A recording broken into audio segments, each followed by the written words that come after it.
بسم اللہ الرحمن الرحیم نحمدہ ونصلی علی رسولہ الکریم اما بعد۔ پچھلے چند دروس میں جو بات چل رہی ہے وہ یہ ہے کہ کتنے بچوں نے گہوارے میں بات کی ہے، اور ایک کر کے ہم شمار کر رہے ہیں تو سب سے پہلے عیسیٰ علیہ السلام تھے، پھر وہ بچہ جس نے یوسف علیہ السلام کے حق میں گواہی دی تھی، تیسرا وہ بچہ ہے جس کی ماں فرعون کی بیٹی کی ہیئر ڈریسر تھی کہ جب وہ بیٹی کے بال کو کنگھی دے رہی تھی تو ہاتھ سے کنگھی نکل گئی تھی اور اس نے اپنے ایمان کو ظاہر کر دیا تھا۔ چوتھا وہ بچہ ہے کہ جس کی ماں زانیہ تھی اور اس نے کہا تھا کہ اس بچے کا باپ جریج ہے، تو وہ بچہ بول اٹھا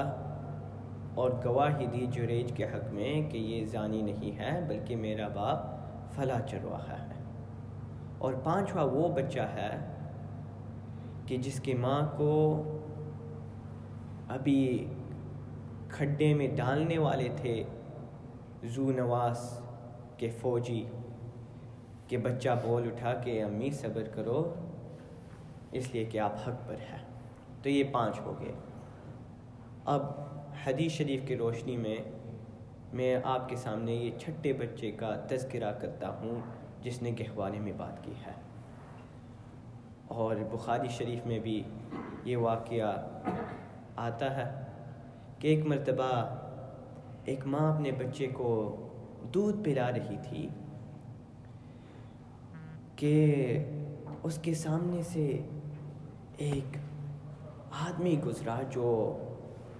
سوار تھا، خوبصورت اچھا عمدہ قسم کا لباس پہنا ہوا تھا اور اچھے سواری پر سوار تھا، اور ماں اس کے خوبصورتی کو دیکھ کر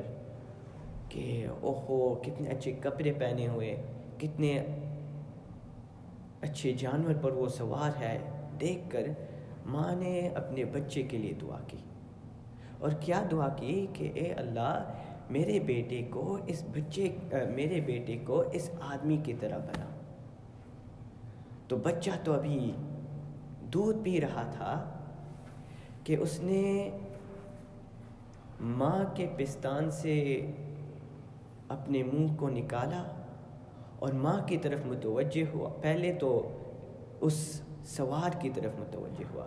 اس کو دیکھا اور پھر ماں کی طرف متوجہ ہوتا ہے اور یہ کہتا ہے کہ اے اللہ مجھے اس آدمی کی طرح مت بنانا۔ ماں نے تو دعا کی تھی کہ اے اللہ میرے بیٹے کو اس کی طرح بنانا۔ تو بچہ دودھ پی رہا تھا، وہ اس سوار کی طرف دیکھتا ہے اور دعا کرتا ہے کہ اللہ مجھے اس کی طرح مت بنانا۔ یہ کہہ کر وہ دوبارہ ماں کا دودھ پینے لگتا ہے، اور راوی حدیث جو کہ حضرت ابو ہریرہ رضی اللہ عنہ ہے، وہ فرماتے ہیں کہ اس موقع پر آپ صلی اللہ علیہ وسلم ہمیں بتا رہے تھے کہ بچہ کس طرح دودھ پی رہا تھا، کہ آپ صلی اللہ علیہ وسلم نے اپنی شہادت کی انگلی لی تھی اور اپنے منہ میں ڈالا اور انگلی کو چوسنے لگے کہ بچہ اس طرح دودھ دوبارہ پینے لگا، کہ اس طرح۔ پھر آپ صلی اللہ علیہ وسلم فرماتے ہیں کہ دوبارہ بچہ دودھ پینے لگتا ہے کہ اس ماں کے سامنے اب ایک باندی گزاری جاتی ہے اور لوگ اس کو مار رہے، پیٹ رہے اور اس کو کہہ رہے کہ تو نے چوری کی ہے، تو نے زنا کیا ہے، تو نے فلاں کیا ہے، فلاں کیا ہے۔ تو ماں اس کو دیکھ کر یہ دعا کرتی ہے اپنے بچے کے حق میں کہ اے اللہ میرے بچے کو اس باندی کی طرح مت بنانا۔ اب بچہ دودھ پی رہا تھا کہ پستان کو وہ چھوڑ دیتا ہے، اس عورت کی طرف متوجہ ہوتا ہے، اس باندی کو دیکھتا ہے اور پھر اپنی ماں کی طرف متوجہ ہو کر یہ کہتا ہے کہ اے اللہ مجھے اس عورت اور اس باندی کی طرح بنانا۔ اب ماں حیران کہ اس نے دوبارہ جو میں نے دعا کی تھی اسی کے برعکس یہ دعا کر رہا ہے، اصل وجہ کیا ہے؟ تو اب ماں اپنے اس بچے کی طرف متوجہ ہوتی ہے جو عام طور پر بات نہیں کر سکتا ہے، لیکن ابھی اس نے بات کی ہے، تو اس بچے کی طرف وہ ماں متوجہ ہوتی ہے اور کہتے ہیں کہ بچہ، اے بیٹا، میرے سامنے تو ایک خوبصورت سوار گزرا، تو میں نے یہ دعا کی تھی کہ اللہ میرے بیٹے کو اس کی طرح بنانا، اور تو نے کہا کہ اللہ مجھے اس کی طرح مت بنانا، اور میرے سامنے ایک باندی گزری جس کو مارا جا رہا تھا، جس کے بارے میں کہا جا رہا تھا کہ تو نے زنا کیا ہے، چوری کی ہے، تو میں نے یہ دعا کی تھی کہ اللہ میرے بیٹے کو اس طرح مت بنانا، لیکن تو نے کہا ہے اللہ مجھے اس طرح بنانا، اصل وجہ کیا ہے؟ تو پھر بچہ دوبارہ بول اٹھتا ہے کہ اے ماں، یہ جو سوار ہے یہ اصل میں یہ متکبر میں سے تھا، متکبروں میں سے تھا، یہ ایک ظالم ہے، اپنے آپ کو بہت بڑا سمجھتا ہے، اس لیے میں چاہتا ہوں کہ اللہ مجھے اس کی طرح نہ بنائے۔ اور یہ باندی جو ہے جس کے بارے میں لوگ کہہ رہے کہ اس نے زنا کیا ہے، اس نے چوری کی ہے، لیکن جب لوگ اس پر یہ الزام لگا رہے ہیں، وہ کیا کہہ رہی ہے؟ حسبی اللہ و نعم الوکیل، وہ تو کہہ رہی ہے کہ اللہ مجھے کافی ہے، اللہ بہترین کارساز ہے۔ اصل میں یہ عورت مظلوم ہے، اس پر ظلم کیا جا رہا ہے، اور وہ اللہ سبحانہ و تعالیٰ کی مدد چاہ رہی ہے، اور اللہ سبحانہ و تعالیٰ کی جو مدد ہے وہ اس عورت کے ساتھ شامل حال ہے۔ اس وجہ سے میں چاہتا ہوں کہ اللہ سبحانہ و تعالیٰ مجھے اس کی طرح بنائے۔ سبحان۔ تو یہ ہوا چھٹا بچہ۔ اب اس واقعے سے ایک سبق بھی ہمیں ملتا ہے کہ اگر کوئی شخص دنیا کی نعمتوں سے نوازا گیا ہو، اور کوئی ایسا شخص ہو کہ بظاہر ایسا لگتا ہے کہ بہت ذلیل ہے، بہت چھوٹا ہے، دنیا کی نعمتوں سے نوازا نہیں گیا ہے، لیکن اس سے ہمیں یہ سوچنا نہیں چاہیے کہ وہ آدمی جس کو دنیا کی نعمتوں سے نوازا گیا ہے وہ اللہ سبحانہ و تعالیٰ کے یہاں بہت بڑا ہے، اور وہ شخص جس کو دنیا عطا نہیں کی گئی ہے ایسا نہیں سوچنا چاہیے کہ وہ اللہ کی نظروں میں بہت نیچے ہے، ایسا بالکل نہیں ہے، بلکہ اصل میں کیا ہے، جیسے کہ آپ صلی اللہ علیہ وسلم کی ایک احادیث ہے، ایک حدیث شریف ہے، ان اللہ لا ينظر الى صورکم ولا الى اعمالکم ولكن ينظر الى قلوبکم واعمالکم، او کما قال علیہ الصلوۃ والسلام، کہ اللہ سبحانہ و تعالیٰ تمہارے شکل و صورت کو نہیں دیکھتے کہ فلاں آدمی اتنا خوبصورت ہے، اور نہ تمہارے مال کی طرف دیکھتے کہ وہ یہ بہت مالدار ہے، تو مالداری اس کا مطلب ہے کہ یہ بہت بڑا اللہ والا ہوگا، نہیں، وَلَكِنْ يَنْظُرُ إِلَىٰ قُلُوبِكُمْ وَأَعْمَالِكُمْ، لیکن اللہ سبحانہ و تعالیٰ کس چیز کو دیکھتے؟ تمہارے دل کو، تمہارے اخلاص کو، وَأَعْمَالِكُمْ، اور تمہارے اعمال کو دیکھتے، کہ وہ آدمی جس کے اعمال زیادہ ہو وہ حقیقت میں اللہ سبحانہ و تعالیٰ کے یہاں بہت بڑا ہے۔ اور اسی طرح قرآن کریم میں اللہ سبحانہ و تعالیٰ فرماتے ہیں ان اکرمکم عند اللہ اتقاکم، کہ تم میں سے سب سے معزز اللہ سبحانہ و تعالیٰ کے یہاں وہ ہے جو تم میں سے سب سے پرہیزگار ہے، جو تم میں سے سب سے متقی ہے۔ اس لیے جو شخص جتنا بھی عمل کرتا ہو اپنے آپ کو بڑا نہ سمجھے، کیونکہ آدمی کتنا متقی ہے وہ مہر آپ نہیں دیکھ سکتے۔ ہمارے سامنے کوئی شخص بہت بڑا عمل کرتا ہو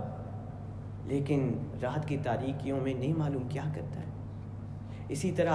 آپ صلی اللہ علیہ وسلم کی ایک دعا ہوتی تو معلوم ہوا کہ اپنے آپ کو بہت چھوٹا سمجھنا چاہیے، بلکہ یہ بھی کہا جاتا ہے کہ اپنے آپ کو ایک کافر سے بھی برتر مت سمجھنا، کہ کافر شاید آج تو کفر کے حالت میں ہو لیکن کل اللہ سبحانہ و تعالیٰ کی رحمتیں اس پر نازل ہو جائے، اللہ سبحانہ و تعالیٰ اس کے تمام گناہوں کو معاف کر دے، اور کل معلوم نہیں کہ وہ تم سے بھی برتر ہو، تو اپنے آپ کو کافر سے بھی نیچے سمجھو کہ ہمیں معلوم نہیں ہماری کیا حالت ہے. تو اسی وجہ سے میں بتا رہا تھا کہ آپ صلی اللہ علیہ وسلم کی ایک دعا تھی کہ اللہم اجعلنی فی عینی صغیرہ وعیون الناس کبیرہ، کہ اللہ مجھے اپنی نگاہوں میں چھوٹا بنا، وعیون الناس کبیرہ، اور لوگوں کی نگاہوں میں مجھے بڑا بنا. اپنی نگاہوں میں چھوٹا کہ میں اپنے آپ کو چھوٹا سمجھوں، اپنے آپ کو دوسرے سے بڑا نہ سمجھوں، متکبر اور تکبر میرے دل میں داخل نہ ہو. اللہ سبحانہ وتعالیٰ قرآن کریم میں فرماتے ہیں ان اللہ لا يحب كل مختال فخور، کہ اللہ سبحانہ وتعالیٰ تکبر کرنے والے سے، فخر کرنے والے سے محبت نہیں کرتے، اس کو پسند نہیں کرتے. اور آپ کو یاد ہوگا کہ ابلیس شیطان جنت سے جب اس کا اخراج ہوا کس بنا پر ہوا؟ ایک تو حسد اور دوسرا تکبر، کہ وہ اپنے آپ کو آدم علیہ السلام سے بڑا سمجھتا تھا کہ خلقتنی من نار وخلقتہ من طین، کہ آپ نے تو مجھے آگ سے بنایا ہے اور اس آدمی کو مٹی سے بنایا ہے. اور آگ کو جب آپ بھڑکاتے تو اوپر کی طرف جاتا ہے، اور مٹی کو جہاں سے بھی آپ کو پھینکنا ہو، جتنے بلند جگہ سے، ہمیشہ وہ نیچے کی طرف جاتا ہے. تو معلوم ہوا کہ میں اس سے بلند ہوں تو میں اس کے لیے کیسے سجدہ کروں، میں تو اس سے بڑا ہوں. تو یہ تکبر، تو اللہ سبحانہ وتعالیٰ کو تکبر پسند نہیں ہے. تو ہمیشہ اپنے آپ کو چھوٹا سمجھے، دوسرے کو اپنے سے بڑا سمجھے، کہ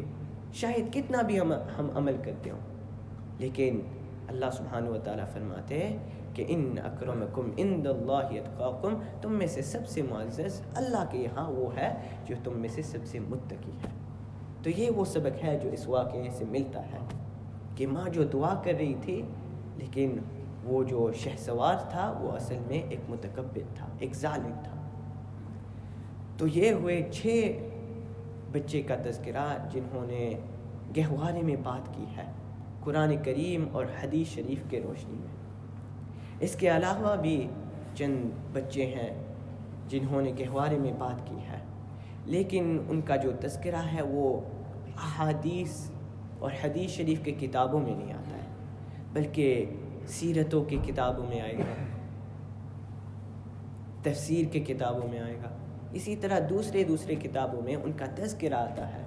اب وہ لوگ کون ہیں؟ انشاءاللہ جب معراج شریف کے اوپر بات پوری ہو جائے تو انشاءاللہ میں ان لوگوں کا بھی تذکرہ کروں گا.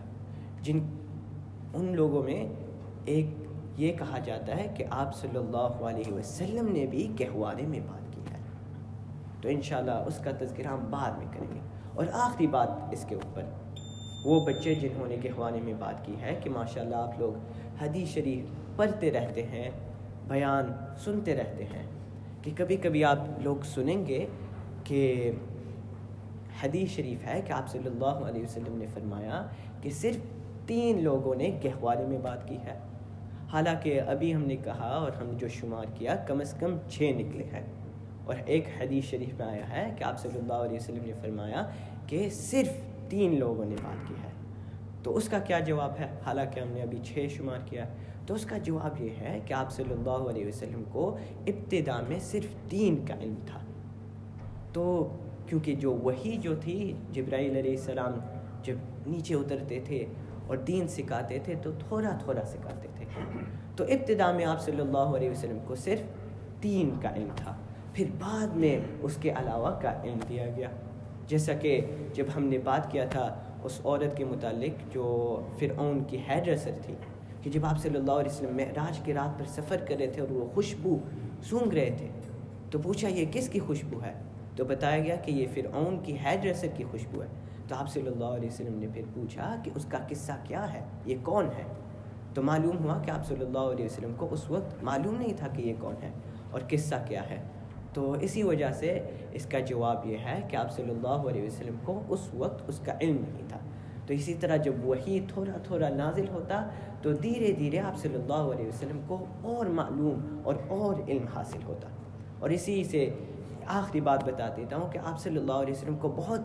زیادہ نعمتیں عطا کی گئی ہیں، لیکن صرف ایک نعمت ہے کہ آپ صلی اللہ علیہ وسلم کو کہا گیا کہ اور طلب کرو، اس نعمت کو اور چاہو، اور وہ نعمت کیا ہے؟ علم کی نعمت ہے کہ آپ صلی اللہ علیہ وسلم کو حکم دیا گیا کہ یہ کہو رب زدنی علما، کہ اللہ مجھے اور علم عطا کرے۔ تو یہ صرف ایک نعمت ہے جس کو آپ صلی اللہ علیہ وسلم کو حکم دیا گیا ہے کہ اس کا اور مطالبہ کیجیے۔ وآخر دعوانا الحمد للہ رب العالمین۔